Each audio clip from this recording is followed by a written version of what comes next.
শুনেন, সুপারিশের কিন্তু একবার এটা বিস্তৃত হবে। এটা প্রথম ছবি হচ্ছে আউ্বাল শাহ মুসাফাইন হচ্ছে রাসূলুল্লাহ সাল্লাল্লাহু আলাইহি ওয়াসাল্লাম, প্রথম সুপারিশ। এরপর অন্য নসুল নবীরা, এরপর সাহাবায়ে কেরাম, আল্লাহ তাআলা শহীদ হয়েছে তারা, হাফেজ কারি, আর প্রত্যেকে সুপারিশ করবে, যার যার মতো করবে, প্রত্যেকে করবে। এটা আস্তে আস্তে হবে, কিন্তু প্রথমে না। প্রথম সুপারিশ এটা প্রথমটা খুলবে, এটা হচ্ছে আমাদের নবীজিকে দিয়ে, এরপর নবীদের চার্জ না, ঠিক আছে, সিরিয়ালি আসবে। এটা অনেকে এমন হইতে পারে আল্লাহ আপনাকেও একজন সুপারিশকারী হিসেবে কি আমাদের নিতে পারে, আপনাকে অসম্ভব এটা পিসাব হইতে পারে। তো ওই পীর এই ভণ্ড মুরিদদের জন্য সুপারিশ জিন্দিও করবে না।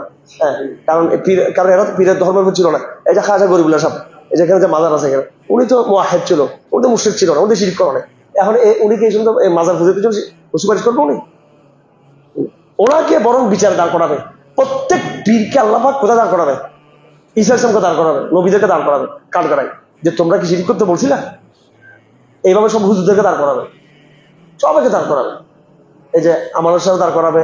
আর এগুলো তো ছোটা খাটো, এগুলো ভারতবর্ষে যারা বড় বড় পীর সবগুলো নিয়ে আসবে, তোমরা বলছো কিনা এমন হইলো কেন? তোমার মাজারে এরা পূজা করলো কি করবে? তখন ওই মুরিদদের অবস্থা দেখা যাবে।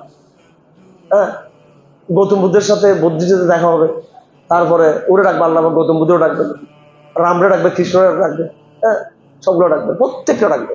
এর মধ্যে কেউ কেউ তো অবশ্যই শিরিক শিখিয়েছিল নিজের মুরিদদেরকে, তারা ধরা খাবে। আর বেশিরভাগ কোরআন যেটা আছে, নবীরা বলবে না ইয়া রব, আমাদের সাথে কোনো কি নেই, সম্পর্ক নাই। ইনকুন তো কুলতুহু ওয়াদ আলিম তাহু, ঈসা আলাইহিস সালাম বলবে, হাই আল্লাহ, আমি যদি শিরিকের কথা বলতাম তুমি তো জানতা সেটা, আমি তো বলে থাকলাম।